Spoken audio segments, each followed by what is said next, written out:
प्रदेश के उत्तरी इलाका में एक गांव फिर से जंगली हाथी मन के उत्पात के कारण ग्रामीण क्षेत्र में लोगन मन में काफ़ी दहशत के माहौल देखे बर मिलत है।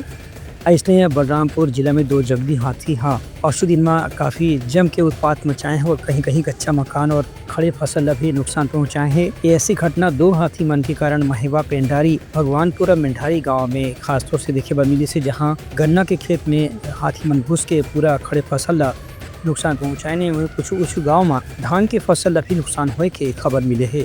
फिलहाल वन विभाग के अधिकारी कर्मचारी मन ग्रामीण मन ला जंगली हाथी से अपन बचाव करे बर दूर रह के सलाह दे हैं। वाड्रफ नगर वन क्षेत्र में पिछले कुछ दिन से लगातार जंगली हाथी मन के उत्पात की वजह से आसपास के ग्रामीण क्षेत्र में किसान मन लगातार शिकायत करते रही हैं कि यहाँ हाथी मन के कारण उनका फसल ला काफ़ी नुकसान हो चुके हैं। फिलहाल वन विभाग डहर ले नुकसान फसल के भी आकलन करे जाते हैं, जिससे से प्रशासन स्तर में आगे की कार्रवाई करे जा सके। Bureau report Uttarakhand news.